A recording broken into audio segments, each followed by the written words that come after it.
And welcome back to the AWA 1990 project. I'm your host, Alex G, and with me, as always, is Matt Riley. What's going on tonight, Matt? I'm as always. All right, I'll take it.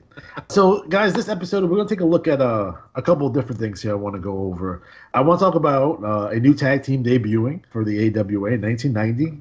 We have the Moondogs.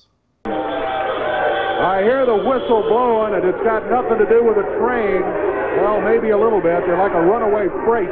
Here's Richard Lee with the Moondogs. Hey, Brad, I've got a whole lot I want to say, and I want a whole lot of people in the back to pay attention to Richard Lee right now.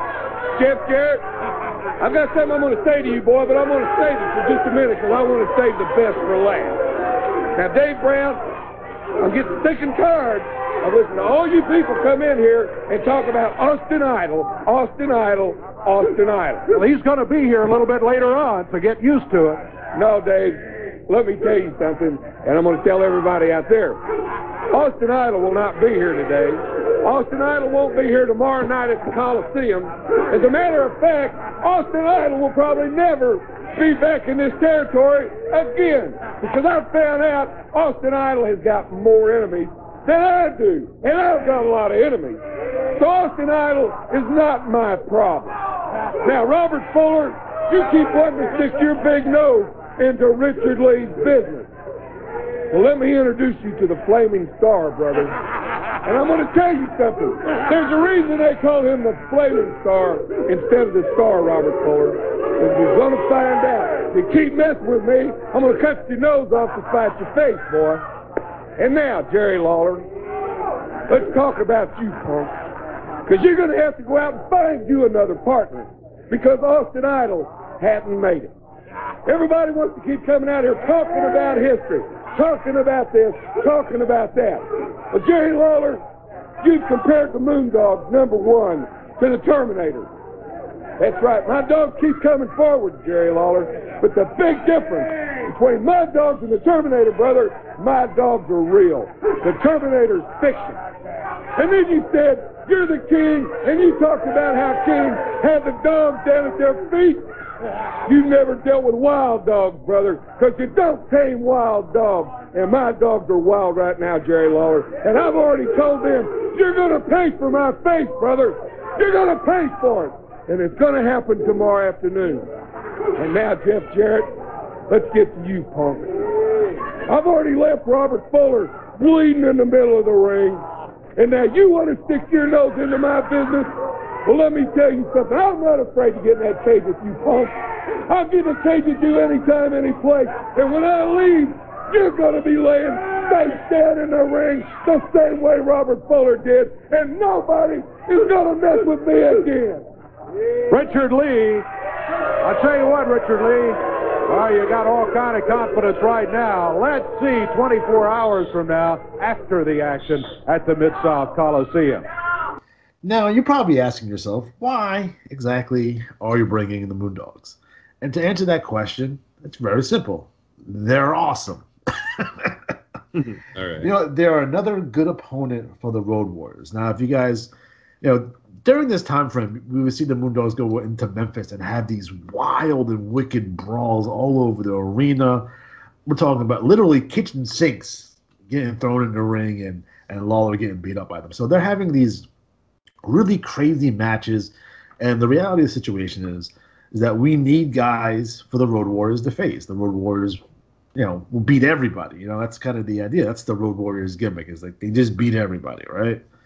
So it's 1990, and you're looking for opponents for the Road Warriors. So Moondogs are definitely high on my list. Nasty Boys are gonna be high on our list. We're gonna look to bring those guys back to the AWA as well at some point. I love the Nasties personally, and like those matches, you just picture in your head these matches between the Road Warriors and the Moondogs, and they're going to be violent. Oh, the odor. Well,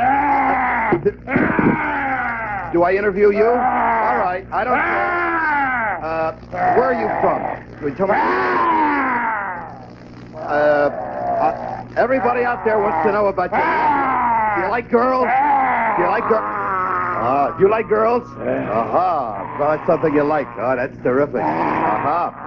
What does it eat for? How do you eat without any teeth? Boy, can you talk?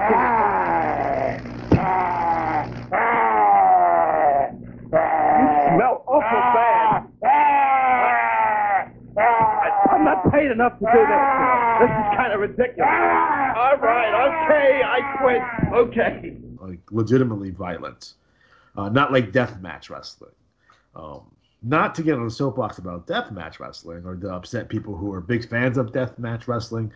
I'm going to tell you why I don't like deathmatch wrestling. Deathmatch wrestling is not deathmatch wrestling is not something I consider violent. There's no violence there in deathmatch wrestling. It's very the violence they do have is very cartoony. So there's a big difference between seeing a violence in a sporting event, right? A boxing match where both guys get really bloody and they're just going toe to toe and just punching each other in the face, or an MMA fight or UFC where like they're really beating the crap out of each other, right?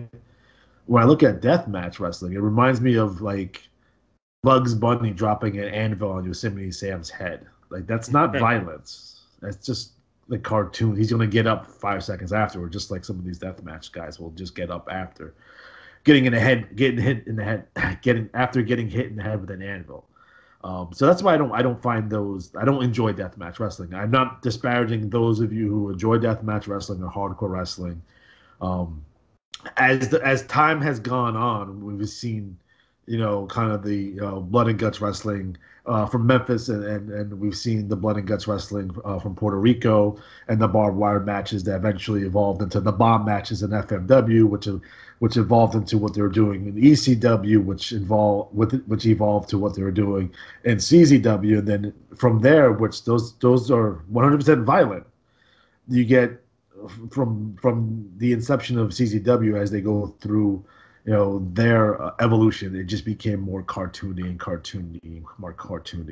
till we get to where we're at right now. So, but I like violence in my wrestling. I like brawls that go all over the arena. I like the concession stand brawl, and I think the Moondogs bring that level of violence to the AWA. And again, it's just another group of guys that, if you picture them, if in your head you have the Moondogs in one corner and the Road Warriors in the other corner.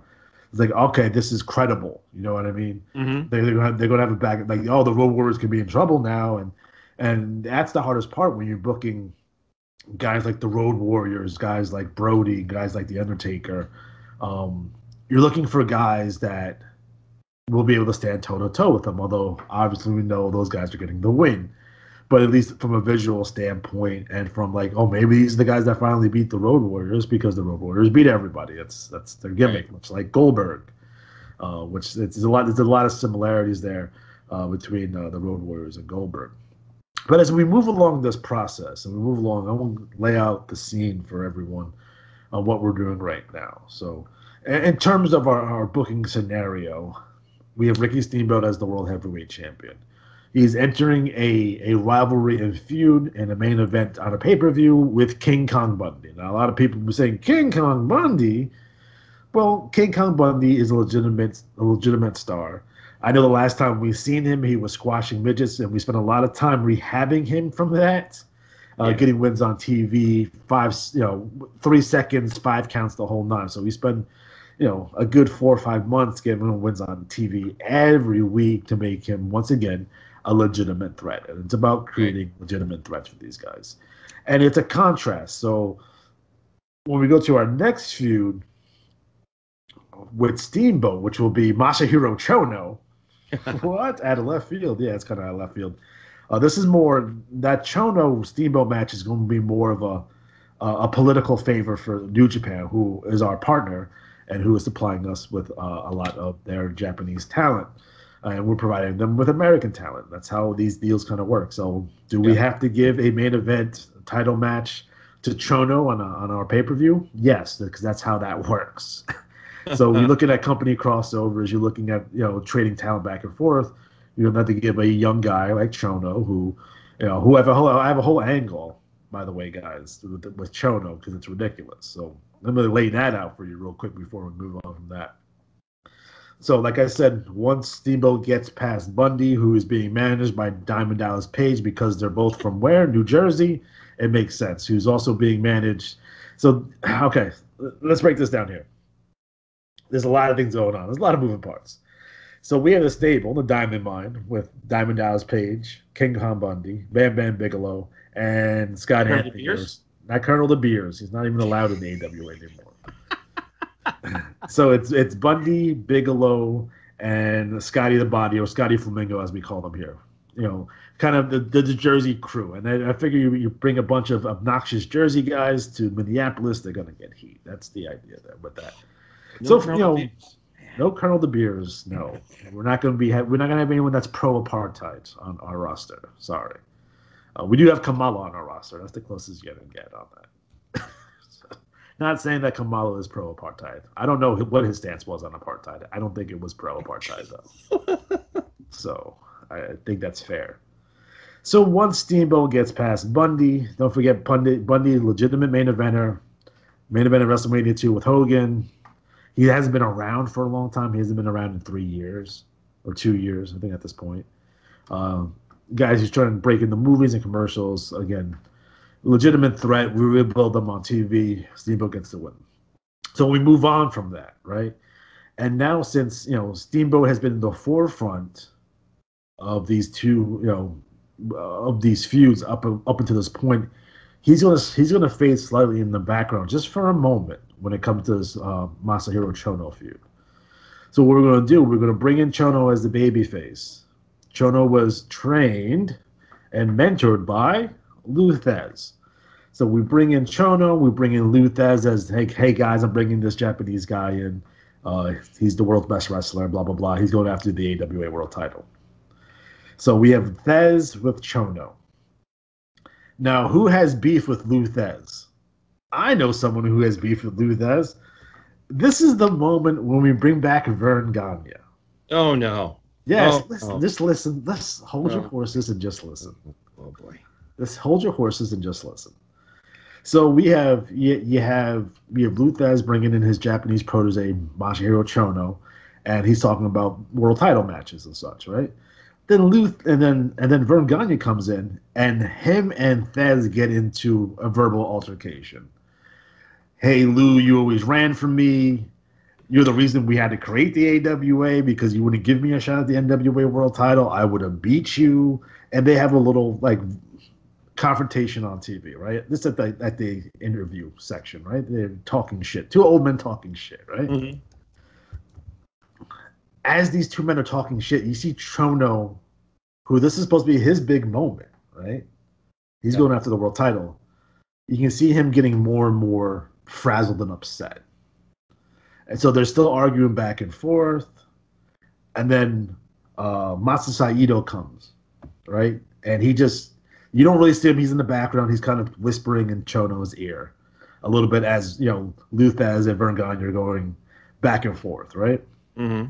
All of a sudden, Chono attacks Lou Thesz and Saito attacks Vern Gagne. And they beat him down. And then Steamboat and the rest of the babyfaces make the save. So we officially turn Chono heel. He's with Saito.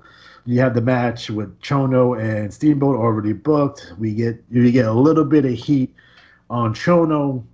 We do this funny Thesz and Vern Gagne thing, and they get beat down by Saito and by Chono. Maybe Chono puts Thesz in the STF, which would be interesting and fun.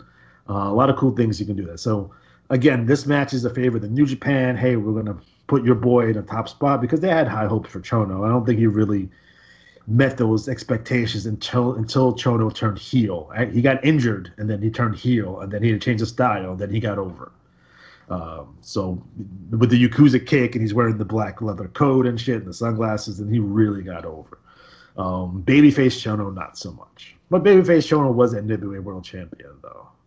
They lose it to Muda. So that's the little angle there for Steamboat and Chono as we move forward. In addition to that, we still have the David Sammartino Legend Killer Tour. He's going to feud with our good friend Bob Backlund. We're bringing Backlund back for this.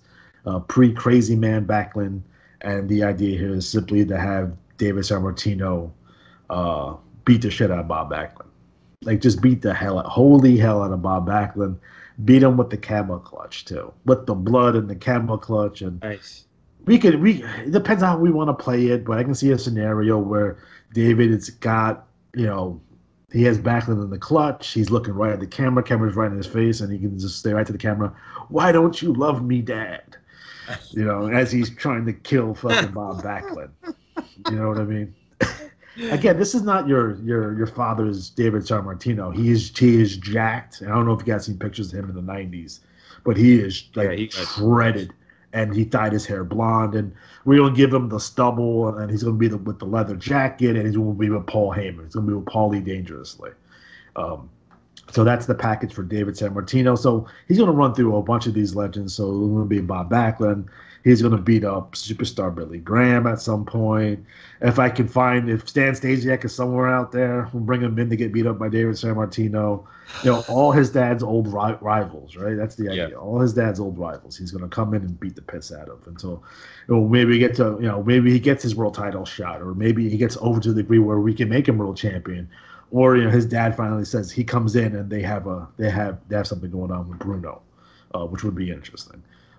He probably is going to murder fucking Greg Gagne too, just for shits and gigs. Murder Greg Gagne. I love that. There's any chance to do that. He can beat up, because like it's just a reverse of direction for the AWA, because the AWA always put their legends over so strong over their newer talent. And I think it hurt them. Like, the Crusher and the Bruiser beat everybody all the time. At a certain point, you have to move on from your legends and your old school guys. Like, how many more times are you going to trot out the Crusher and the Bruiser, or Baron von Raschke, or Larry Hennig, or all these guys, Mad Dog Vachon. Like, how many times are you going to have these guys beat up your up and coming talent? And we see. And, you see a lot of parallels to the current WWE product. And I say this without reservation. Vince McMahon became the thing he hated most, and that was Vern Gagne. And it's playing out on television in front of the whole world. So moving on from that, so we have the Steamboat stuff going on. We have the David Sammartino stuff going on.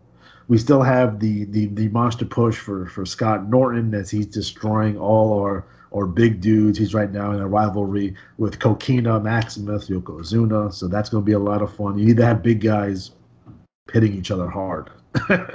Yeah.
But again, we want to get to a point where we hit 1995, 1996, where guys like Owen Hart, Steve Austin, Jeff Jarrett, and some other guys that we bring in, hopefully maybe we get a Bret Hart, Shawn Michaels, Marty Jannetty.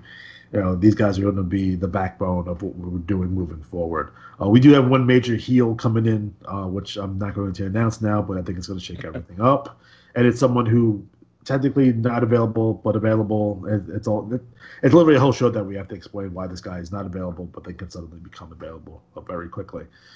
If you can guess who it is, who I'm talking about, write it in the comment section. It'd be interesting. You guys are on the same wavelength. That's where we are. That's the landscape of our current booking scenario with the AWA 1990 project. Again, I understand that these things move very slow, but it is 1990, and angles and such move very slow. Don't forget that we have these weekly, 4 days a week at 4:30 p.m. on ESPN. We have to do these shows that are going to be very much like a primetime wrestling, but it's going to be on ESPN. It's going to have matches from the house shows. You're going to recap your angles. Maybe we want to feature such and such wrestler. Hey, this is the Cactus Jack Day. We want to watch all the best Cactus Jack matches on Monday, and on Tuesday it's going to be Terry Funk or whatever. Probably going to have like a classic matches to throw in there for fun. But we have this obligation with ESPN that's going to have to produce these daily shows, which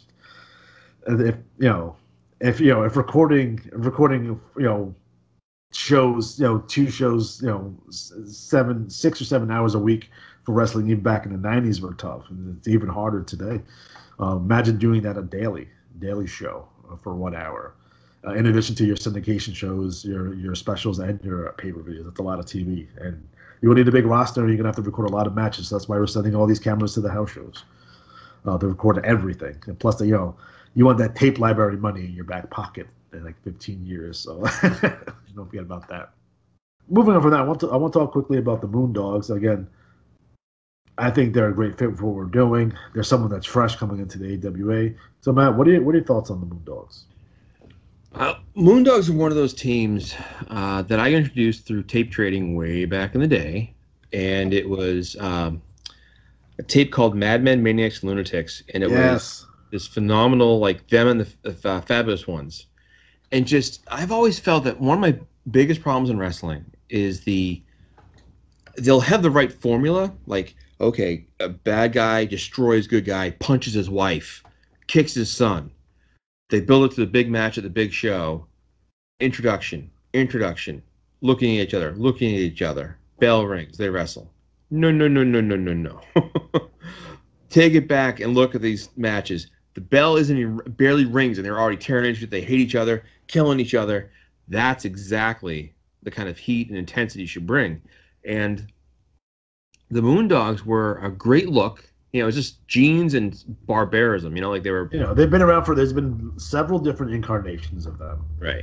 I think this one would probably be like Spot and Cujo, I think, in 1990. But former WWF Tag Team Champions, yada, yada, yada, the whole nine. Right. They do have credibility. Again, we need to have different styles. You need to have, along with our high flyers and technical wrestlers, you need to have our brawlers, as well. And I think it's super important. But I think the Moondogs bring a lot to the table. I think they're very. I find them very marketable and odd. Imagine having Moondogs action figures, right? You know what? I think they never had an LJN. That'd be fucking dope. What I think about them is that they brought what I feel lacks a lot of the time these days is the element in today's wrestling is that this guy could kill me, like this guy could hurt anyone around. Like an Ox Baker, who's right, like just a savage, brutal look. And I'm not talking about the style of wrestling per se. I mean, yeah, it's devastating, but just their appearance. Like you put them on a poster, people, those guys are gonna hurt somebody. A lot of the times you see posters nowadays, and it's like 10 skinny guys and one fat guy, and he's at the belt, and you're like, okay. And it really, I feel that having a air of like Brock Lesnar, legitimate toughness to them. Yeah. Like Crusher in the old days. Like that dude just looked like a tank. Not the guy that's gonna give you the moonsault flip. Don't need to. He's gonna punch you in the face and break you apart. Again, I think wrestling's gotten too pretty, and I think a lot of it has to do with WWE. But A lot of good-looking dudes in wrestling. Not a lot of ugly dudes. We need more ugly dudes. We do. More ugly dudes, more giants, more fat dudes. Fat dudes. Where are the fat dudes? I know, like I need like an earthquake or a Yoko, like And not just and I may asterisk this. Fat dudes that don't do like what's his name? Bronson Reed. I don't know. He's in NXT. I think that's what I'm thinking of. And he's a fat guy, but he's like really athletic. He's kind of more like a Bam Bam in a sense of like athletic, high flying. I'm talking about like the Bundy type that just squash. And I always think back, my training days, the guy I trained with was 6'8", 500 pounds. So I learned to work with someone that big because I had to take all of his moves. And, he didn't do drop kicks. He didn't do Hurricane Ranas. It was like, I get the athleticism, but I think what happens sometimes is, and we've talked before, like there's so much emphasis on the athleticism that it takes away from the ruggedness and the scariness. Like you'll see a MMA fight and you'll see the guy do a spin move and doesn't hit it. Looks nice. And you see the other guy just wait for it, bang, hits him, right in the face. And the Moondogs were the right in the face kind of guys. Yeah. And another, they pile drove, I think it was Stan Lane on a table. It was this awesome match. And there was all kinds of matches like that. And I think a team like that comes into a territory, they have an instant air of just whoa, these especially guys, if they have to go against the Road Warriors, right? And that's like a good clash. Yeah. Speaking of the Road Warriors, So the Warriors in 1990 are probably the highest paid act on our roster, right? I think that's fair. I think they would be making the most money, and a lot of the excitement and the rebirth of the AWA we're doing is the return of the Road Warriors. They're coming back home, right? They're from the area. It's a big deal. But we look at, if you look at our top act, which in a lot of cases, Road Warriors and Steve-O, those are our top guys. Those are our top acts. How long are they going to be on top? What's the longevity for the Road Warriors? So as we know, history tells us it wasn't for that much longer. They were around, but they weren't the Road Warriors anymore. So it got me thinking, and I've been thinking about this over the last couple of weeks, is there anything we can do to increase their longevity? Mm-hmm. Longevity being the key. I want them to make as much money for as long as humanly possible because they're very important. Because if they don't, I'm going to have to sign the Steiner brothers. Yeah. You know what I mean? Because the Steiners were really much like they were the next team. So I think the big thing that we have to do, and no one's going to like to do this, and I know both Hawk and Animal, they're going to fight me tooth and nail on this, right? Paul Ellerin's going to fight me tooth and nail on this. I'm going to have to suggest a gimmick change, and no one's going to like it. And everyone's going to be mad at me. But if you're the guy in charge, you have to make these decisions, and we have to go forward. So the way I had to pitch it to the Road Warriors, hey, guys, even Kiss lost their pain. Okay. And that's a reference that they would probably understand because it's timely. I think everyone forgot how much it was a big deal when Kiss stopped wearing their paint and their makeup. Mm-hmm. I think everyone does remember how big it was when they put it back on. Yeah. Like that, I think it was like 94, 95, 96 when Kiss, they put the makeup back on and they're touring nationally again and what have you. And that was such a big deal.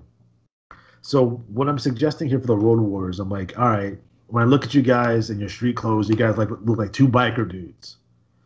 I'm going to make you biker dudes. Like, you're going to come in, obviously they came in with the paint and the shoulder pads and the spikes, right? But there's going to be a scenario, something happens where they're going to lose all that stuff. There's going to be no paint. There's going to be just big, badass biker dudes. That's the way I see them. They're biker dudes. Very much like the way the Disciples of Apocalypse looked, with the leather vest. And they came in that way. They didn't always have the fucking spikes and paint. Maybe we're probably not going to do the chaps, though. So maybe we just do their gear will be just jeans, and they're gonna be still Hawk and Animal, and they're still gonna beat the piss out of someone. But would that gimmick change in that just changing their look? And we're gonna keep Paul, and maybe we change up Paul. Maybe we get Paul out of the suits, and would that give them longevity, or is it gonna kill them? We had to take the risk. I think it's a worthwhile endeavor. And I think once we get to a point when they put it back on, that's going to be a huge fucking deal. Oh, well. So I think the modern example is The Undertaker. So The Undertaker, again, but he had slight evolutions to his character and little changes here and there throughout. But the big change came when he became the American Badass, which is a motorcycle gimmick. And they did that for a couple of years, and he was still on top, and he still drew. But when he came back at WrestleMania 20 as the Dead Man, that was a huge deal. And that kept him for the next fucking almost 20 years. Right. So he changed for a little bit. My favorite incarnation of Undertaker being the Devil Undertaker from like WrestleMania 15, but that's a whole other story. That kept him, from getting stale. Those couple of years, I think it was like 3, maybe 4 years, maybe not even that long, where he was the American Badass or Booger Red or whatever the fuck they were calling him, and he rode the motorcycle down to the ring. Like, we could do that with the Road Warriors. And let's do it for a while, even if it's for 2, maybe 3 years. Then we bring back the paint and the spikes later on, just to get through this, because I want them to make as much money for as long as they can. And as history tells us, like they go to WWF. Even WWF made some changes. They started wearing the red pads. They had the red boots. They started making a little bit of changes here and there. They gave him a dummy, which is probably not the best thing for them to do. But by the time they leave WWF, like, they're not what they were. Even when they came back to WCW and back to WWF again, and they jumped around, and still over in Japan, of course, but they lost something there. And we want to be able to keep them. So Matt, what are your thoughts on that? Well, I think it's a great way to transition. I always feel that it in a way it reminds me of, you ever see The Unforgiven? Yeah. Okay. And how he doesn't drink the whole entire movie, and at the end he starts drinking the whiskey and just unleashes. I think if you had the Road Warriors with a new look, the biker look, and they're going along and they're doing great, and then eventually you bring in some team that's going to take them and just demolish them, and you just cut to them and they're talking about like what they got to do, and they bring maybe Ellering left at some point, or you get Ellering come back. Ellering just comes back and goes, "Boys, if you're going to beat these guys, you got to get back to basics. You got to find what made you great in the first place." And just have him push it, and it pans out, and he's the makeup, the face paint setup. Yeah. Or just like people would go nuts if they came out. Yeah. And I've seen completely lose it, and and I think that's so important for them. And obviously we know that like Animal gets hurt, and it kind of falls apart for the Warriors, and because if they don't draw, we're just going to end up we're trying to replace them with the Steiner brothers. Because the Steiner brothers is very 90s. And I'm not saying that I wouldn't go after the Steiner brothers if I had the Road Warriors. I'd want them both. But I think if we get the Steiners, I think the Road Warriors would be number 2 team. I think Steiners would be number 1 at this point, to be completely honest. We got to see how it goes. But, the Warriors are not only going to take on the Moondogs. There'll be Bundy and Bam Bam as a team. That'd be an interesting matchup. You're going to have, obviously, the Samoan SWAT team there. That's always fun matches with the Warriors and SWAT teamers. I guess that's what you call them, SWAT teamers, I guess. Samu and Fatu, the SST. That's going to be a lot of fun. Story for you. Do you? Share it. They came to the Garden. Oh, God. Boston Garden. Yeah, Boston Garden. Sorry. Not that Madison Square. Anyways, they came in, and so a friend of mine were up at the concession stand, and if you've been to shows, they kind of like they'll curtain off a hallway. Yeah. And it's very loosely curtained off, and we hear psst, psst, and Sean looks around and he's like, "Hey kid," he's like $20 in, "Get us some hot dogs," and it's Fatu. And I just remember being like, "Hey kid, give me some hot dogs." Like, it's the guy you expect to be like, screaming and like, eating chicken or some shit like that is just, want some hot dogs. So I always remember that. And some other kid actually ran over and took the money and got it for him. We were like, "Oh, we could have bought hot dogs for the Samoans. That could have been our story." So then we beat the kid up and took his hot dogs. All right, that didn't happen, but you see the Usos. Was the Usos there? I did not. I'm not even sure if they were even born yet, to be honest. Probably not. This is in the 90s, early 90s. So maybe I don't know. Maybe not. It's hard You to know the coolest thing about the Samoan SWAT team was their music. They came out the fucking Michael Myers. Yes. Oh, that was so dope.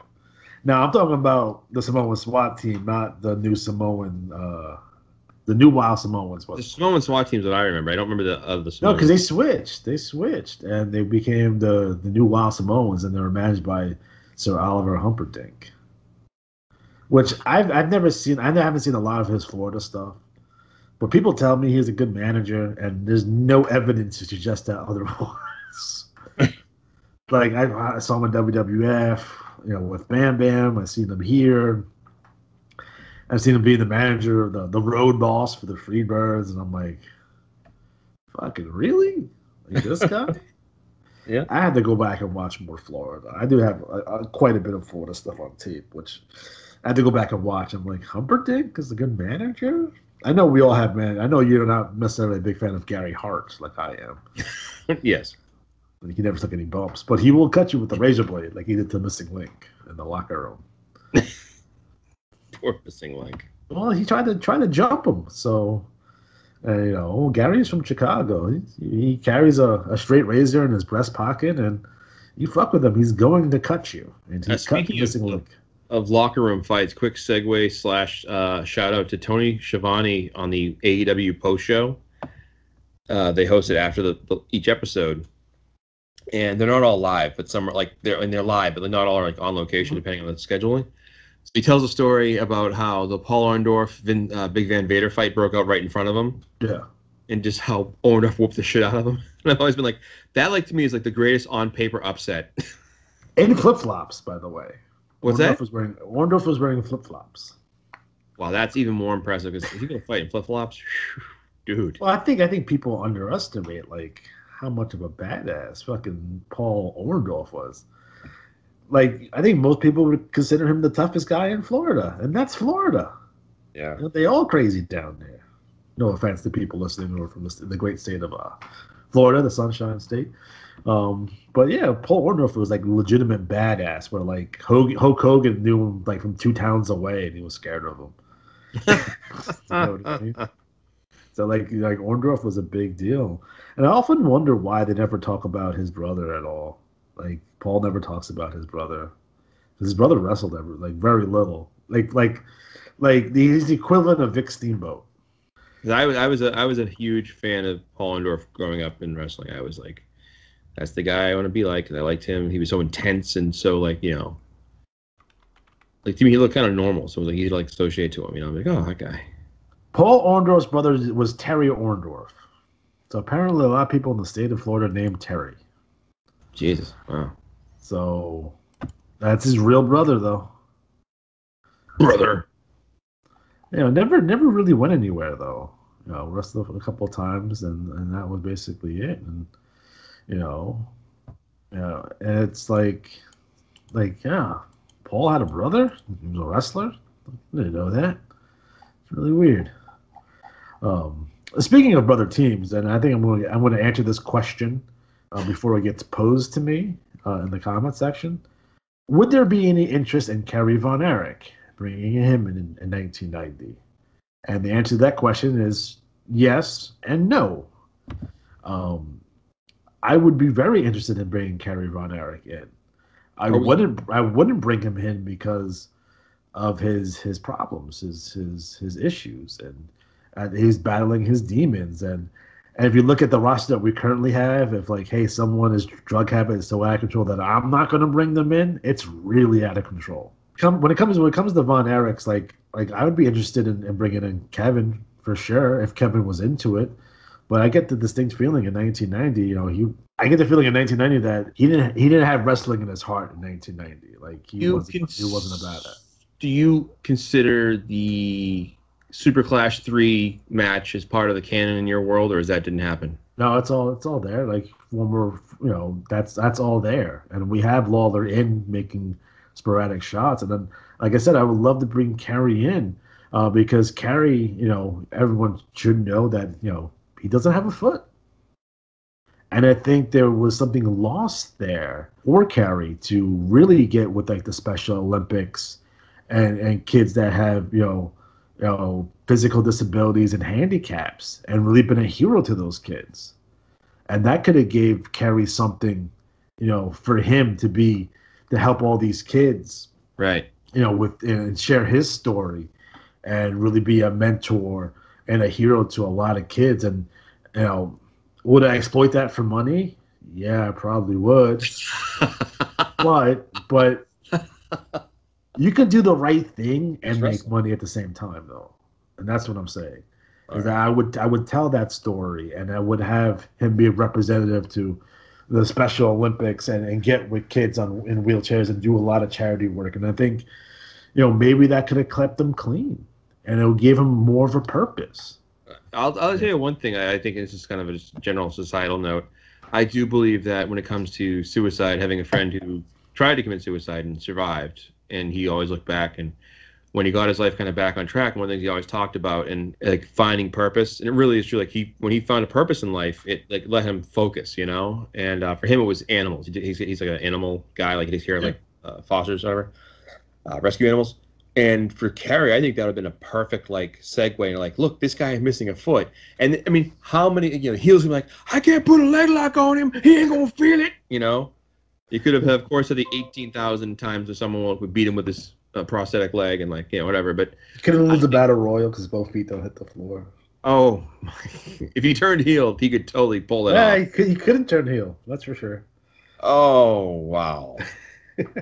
So. No, but yeah, I have an affection for the Von Erichs, and I love Kevin's a great dude, 1,000%, and I know his sons are currently working, and they're fantastic, and I do look for Kevin for inspiration, because this dude legitimately had like the roughest life, and if he can make it out the other side a better person, there's hope for us all. So I have a lot of respect for Kevin Von Erich. Although, in 1990, I'm probably not bringing in the Von Erichs. Kevin's not into it. If Kevin was into it and he was going to come all the shows and he was going to show up and he's going to be in condition to wrestle, I would love to have Kevin there. Kerry, obviously, if he was able to get his demons under control, would love to have Kerry. And he had a pretty good run. In the WWF when he came in around this time for them. Won the Intercontinental Championship in the summer of 1990, and he didn't last very long, but he had his run, and he had his Hasbro action figure, which I had. It's just rough, those demons get the best of you, and he could have done so much good for the world. I think if someone would really pull him aside and be like, listen, you can be a hero to millions of kids, just tell your story. And his father didn't want that information to get out. They obviously didn't use it in the WWF. Right. That entire time, he's missing a foot. In Superclass 3, he's missing a foot. Yeah, that's one of my favorite matches of all time. Really. Oh, it's so bloody. It's so bloody. It is, but it's. I'm a fan of it, all the same, just because it tells a fantastic story. It does. It has one of my favorite lines of all time. Kerry Von Erich just raining buckets of blood in the ring, and the ref's trying to stop it, and Frank Dusic's outside going, he's fine, he bleeds all the time. I must have said that at work 1,000 times when I was working in a steel mill, because we were always cutting ourselves on steel or like getting nicked up. OSHA. What Vince McMahon called the commission on that show because Kerry was missing a foot, and tried to get that show shut down because I guess their boxing and wrestling commission doesn't allow to have amputees on their shows. I guess for safety purposes. It's just Vince doing Vince things that no one gives him enough shit about, and they should. There's a fantastic thread on that guy Allen on Twitter, and it's just about insane Vince stories. He called the IRS on I forget who it was that won the $25,000 battle royal. So the IRS had to collect their money. Oh. I think Vince had it out for Vern more than he had it out for everyone else. Like he fucked with Crockett. He didn't really fuck with Watts all that much, but he really, really fucking sucked it to Vern. Like there's something more to that story. You know, there's more than like Vern just cursing him out and hanging up the phone on him. Like there's much more to that story. I don't know if like Vern slapped him around when he was a kid or something. I don't know. Or he said something like I felt he took so much pride in taking them down. Mm. And he'll deny it up and down. Like, oh, never went out of my way to put anyone out of business. You did. We all know you did. Yeah. But there has to be something more. There has to be more to that because he didn't treat any other promoters that way. You know what I mean? Like, not even like Bischoff. Like, he had it in for Turner, but like he went, like, he stole Hulk Hogan and then ran Minneapolis with Hulk Hogan and Gene Okerlund in the main event versus George Animal Steel, Mr. Fuji. Like, Jesus Christ. Like, and he would do that to other, but it's just like the ferocity. Like, he went into Minneapolis early. And he went after the Midwest really early. And I felt that he took great pleasure and pride and really, really trying to destroy the AWA. Now, it took him a couple of years. You know, I think their business doesn't necessarily fall apart until maybe late 86, early 87. Mm. But when it falls, it fell off a cliff, and it was bad. It was real bad. And, you know, they couldn't necessarily recover. And then you get all the awful ideas with the Team Challenge series, which I understand what they were trying to do with that. We're going to watch that show in entirety at some point. We'll talk about it. But I felt like they couldn't win at wrestling, so we're going to try to win at American Gladiators. Sort of feel on that. Mm-hmm. Like it's empty. I know it's a pilot and it's empty arena and I don't like any of like those. It's just like it doesn't work for wrestling, and it's not like you had big time superstars there anyway. Slaughter aside, but like that's a rough watch, and that's how you know it's getting to the end when they start putting like contests in your matches like that. Like it's one thing to have like, hey, you know, we're gonna win. Like, it's not the WCW New Japan Cup that they had, the World Cup show, where like, oh, this guy won a match at 1 point, this guy won a match at 1 point, and they win matches to get a point to win a prize. Like this was like super complex and complicated, and like Slaughter left, so they had to change who the captain was on the team, and it was just bad all around. And you got and the AWA. If you go back and watch a lot of the 1990 AWA shows, man, their green screen is bad. Like there's Bischoff and Greg Gagne, and it's like really awful green screen, and you know they're doing weird stuff like. They're cutting in interviews, like from The Accused with Jodie Foster, like from some sort of syndicated like interview show, like Greg was watching Entertainment Tonight and just cut out an interview because he was short on time on TV, and that's what it feels like. It's very strange, but they promote it. It's so weird. You know, they're doing a lot of weird things at AWA in the late '80s, early '90s, but you know, we want to try to fix all that. And one of the things is trying to get that stank off of you. You know, when it's like real sports. If you're a team that's a perennial loser like the Cleveland Browns, you know, it takes a while. You know what I mean, to get back to prominence, and a lot of people are not going to be willing to take the leap with you. You have to prove it, and you have to make a big splash. And that's why guys like the Road Warriors are so important. And Ricky Steamboat is so important because obviously we don't have a Hulk Hogan and we don't have a Ric Flair and we don't have a Randy Savage or a Roddy Piper. No, we have everybody else. But everyone else is really good. And we have to represent them as stars. And I think, you know, presenting our TV with quote-unquote WWF production value, I wanted to look better than WWF. I want to bring in the cameras that New Japan uses. Because if you ever go back and watch, like, old All Japan or New Japan shows, mm-hmm. and you look at the quality of the way it looks, like the way it's filmed, versus like WWF from the same time period or WCW, like it looks like it's in HD. Like it looks like it's 1080p. Like I don't know what cameras they're fucking using, but I want to get those, and I want them to shoot our shows So I'm going to send our whole camera crew over to Japan to learn how to shoot their shows, because I want the same look. Mm-hmm. Like with the speedy zoom in and the zoom out, and with the lack of camera cuts, and I wanted it shot that way because it looks different on American TV. It doesn't look like WWF, but it looks Major League, and I want it to look Major League, and one of the big things, and like I'm like, this is where I'm like Vince, because I have like certain things that like you can't say that on TV ever. Okay. Like Vince has like the words, he don't like to use the word wrestling or belt, right. Or hospital. It's always medical facility and shit. I have similar things. And number one, never call ourselves the Major League of Professional Wrestling, because that's so fucking bad. The Major League Professional Wrestling. Yeah, it's so Bush League. It's so Although I Bush. will say, I still dig the AWA intro. Like, bam, bam, bam, bam, bam, bam. So that's number one. Never call us the Major League of Professional Wrestling. Never tell the fans that we're doing old school wrestling. Remember, during this time frame, there was a lot of indie promotions, like a UWF, like a Smoky Mountain Wrestling. They would just straight up tell you, it's like wrestling the way it used to be and the way you like it. No, that never ever works. Don't ever do that. We're going to do old school wrestling, but we're not going to tell anybody. It's much like when I was a kid.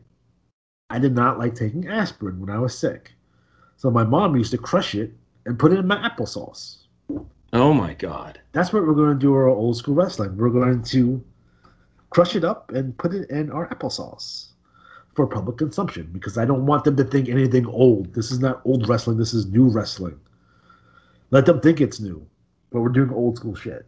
You know what I mean? And I think that's the thing that people have to realize. We are doing very traditional wrestling. But you look at our demographics and you're looking at the kids that watch after school, they've never seen any of this shit before. It's new to them. Fuck it. Mm-hmm. What was the channel that say that? It's like, well, you haven't seen it? Well, then it's new to you when they talk about reruns. And that's what we're doing. We never say we're doing old school wrestling. It's like the way hip-hop and rap music is, right? Hip-hop and rap music use a lot of old samples from, like, James Brown, right? I would sit there and listen to it and be like, this is oddly familiar, but I can't place it because they did enough things to change it up, Mm-hmm. And they take a bunch of pieces of music and they make a new song. And that's what we're going to do. We're going to be wrestling rap music, right? We'll take a little bit of this, a little bit of that. We're going to throw some drums over it, and then we're going to have all brand new lyrics. And that's what we're going to do for the AWA. In closing, that's where we're at right now.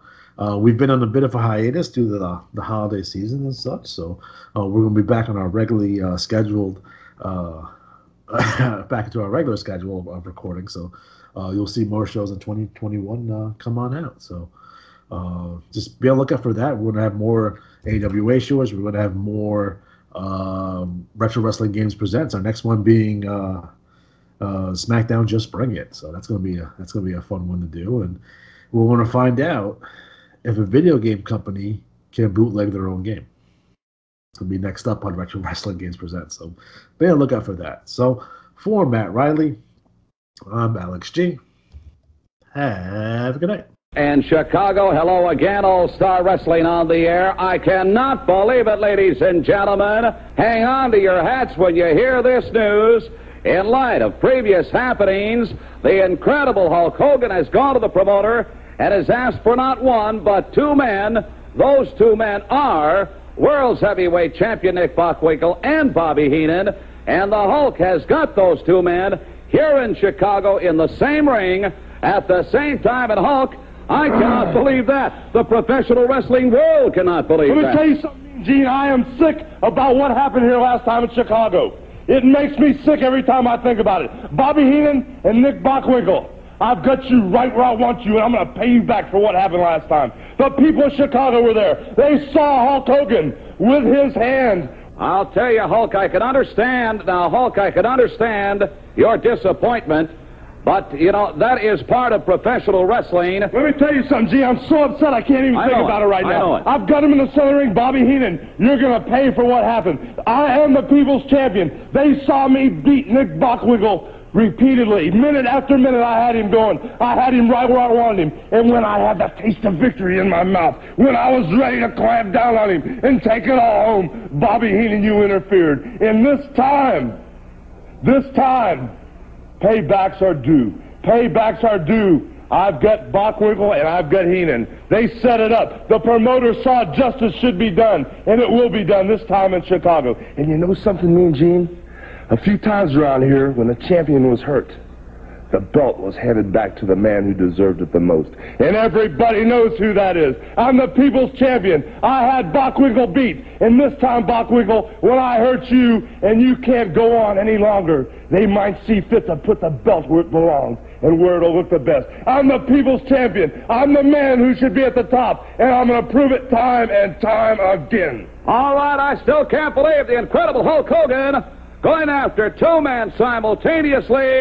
Those two men, Bockwinkel and Heenan, part of the great card here in Chicago out at the amphitheater. One you certainly won't want to miss. We're going to be back following this. Fans, you've just seen high flyer Greg Gagne in action. You know the Hulk is going to be going against two men at one time, Bockwinkel and Heenan. Now the big news that it's going to be the high flyers back in the ring here in Chicago against Sheik Adnan El Casey and Jerry Blackwell. Gentlemen, I think the fans really need an explanation. Well, we don't like it. We are forced back into this situation, defending these belts against a team that doesn't deserve it. You know, they've fallen. They've done everything possible to get where they are today. And by golly, we're tired of it. We have to put these belts up against a team that has been bought.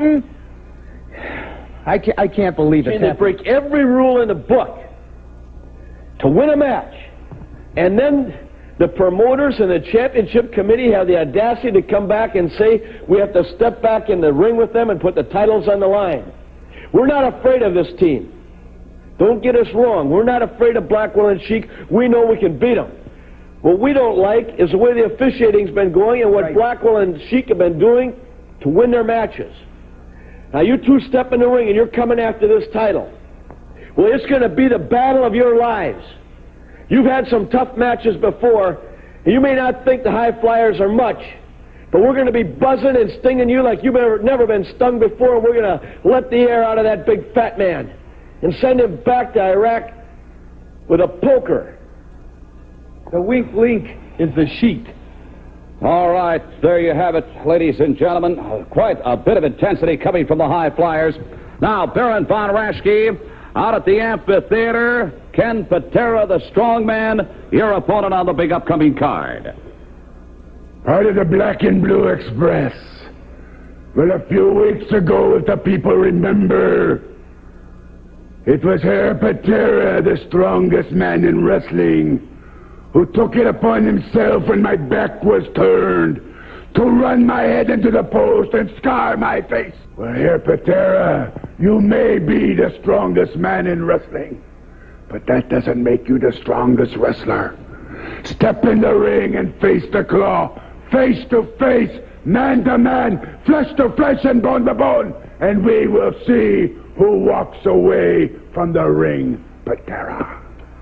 All right, ladies and gentlemen, on Saturday night, March the 20th at the International Amphitheater. Tickets available in advance at all Ticketron locations.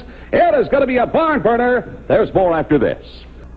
Fans, you've just seen Bobby Duncombe and Ken Patera, part of the Bobby Heenan family. They are the Black and Blue Express. Bobby Heenan himself and the world's heavyweight champion, Bobby Heenan. All of a sudden, I still can't believe it, Hulk Hogan to go against Bockwinkel and yourself simultaneously. You can't believe it. How do you think we feel? Now, if a man wants to wrestle 2 men or 3 men or 5 men, if he wants to wrestle, then we'll wrestle. But this man doesn't want to wrestle. This man is not even a man. He's not even a human being. He's 6'8", 350 pounds, and all he wants to do is wipe the floor and the mat and the parking lot with my carcass and his. Or you could put me on the shelf and lay me up. I can do all my managing from a phone. But this is the heavyweight champion of the world. This man has said he was not able to become the heavyweight champion of the world, so now he's crying the blues, and he has said to many people, it has been fed back to us, all he wants to do is that if he can get us into the ring, and if the champion is hurt, then he naturally wants to believe that he is going to be given the title. But it's why? going to be handed to him because he can't beat anybody. The man told you he's not a wrestler. Now, come on, get with it. Every minute of his life in a gym, in some place with a bunch of little skinny guys lifting weights all day. He gets in the ring with the champion of the world, and he's outclassed, outmaneuvered, outmuscled, and outfought by me, and he can't take it. He has said that if I hurt the champion, then they'll have to give the championship to me. It's possible. No, that's what he's saying. He has said it to many people. We have What do you heard think said he's it thinking in public. So what is he telling you? He's telling you, I want to go in there and I want to hurt somebody. I want to hurt the world's heavyweight champion, and then they've got to give the championship to me. His thinking's absurd. But the fact that we've got to step into the ring with this guy, and he has no intention to show you any wrestling ability. Come on, get with it. Thought about that. You think he cares about winning a match? You think he cares about getting his hand raised? All he wants to do is leave the champion of the world and myself laying in the middle of that match, maybe on our way to some hospital. I have never The man can't control his seen Bobby emotions. Heenan and the world The man champion needs to be himself restrained. in this frame of mind.